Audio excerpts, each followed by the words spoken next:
Hello and welcome to PrepMate. আজ NEET AIPMT 2015 এসে যাওয়া একটা কোয়েশ্চেন আমরা সলভ করে দেখব। এখানে জিজ্ঞেস করা হয়েছিল যে এই অ্যালকোহলটাকে আমি যদি ডিহাইড্রেট করি তাহলে আমার কোন প্রোডাক্টটা তৈরি হবে না। যদি এই অ্যালকোহলটাকে আমি ডিহাইড্রেট করি, আমি দেখতে পাচ্ছি এই অ্যালকোহলটাতে এসে এইখানে যখন প্রোটন জুড়বে আর এই ওয়াটার মলিকিউলটা বেরিয়ে যাবে, তখন কি ইন্টারমিডিয়েট আমার তৈরি হবে? এই ইন্টারমিডিয়েটটা তৈরি হবে। এবার আমি দেখতে পাচ্ছি যে এটা হচ্ছে অলরেডি আমার একটা টারশিয়ারি কার্বোক্যাটায়ন। যদি একটা টারশিয়ারি কার্বোক্যাটায়ন অলরেডি জেনারেট হয়ে থাকে, তাহলে এ না তো কোনো রিঅ্যারেঞ্জমেন্ট দেখাবে আর না তো কোনো রিং এক্সপ্যানশন দেখাবে। এমনিও 6 মেম্বার রিং থেকে কখনো 7 মেম্বার রিংয়ে আমরা রিং এক্সপ্যানশন দেখতে পাই না।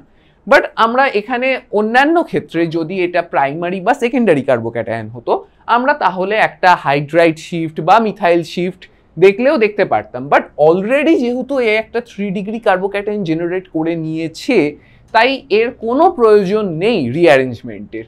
যদি সেটাই হয়, তাহলে কি আমি বলতে পারি যে এই কার্বোক্যাটায়নের যে কটা আলফা পজিশন আছে সেখান থেকে একটা করে হাইড্রোজেন এলিমিনেট যদি হয়, মেজর অ্যান্ড মাইনর প্রোডাক্ট আমরা পেতে পারি। কোথায় থেকে এলিমিনেশনটা আমি ক্যারি আউট করতে পারবো? এইখানে এটা আলফা পজিশন যখন এখানের থেকে একটা হাইড্রোজেন নিতে পারে, বেস এসে এইখান থেকে একটা হাইড্রোজেন নিতে পারে, এখান থেকে একটা হাইড্রোজেন নিতে পারে, তাহলে আমার কোথায় ডবল বন্ড ফর্ম হবে? কোথায় ডবল বন্ড ফর্ম হচ্ছে? একটা ফর্ম হতে পারে এ এই পজিশনে, একটা ফর্ম হতে পারে বি এই পজিশনে, একটা ফর্ম হতে পারে সি এই পজিশনে।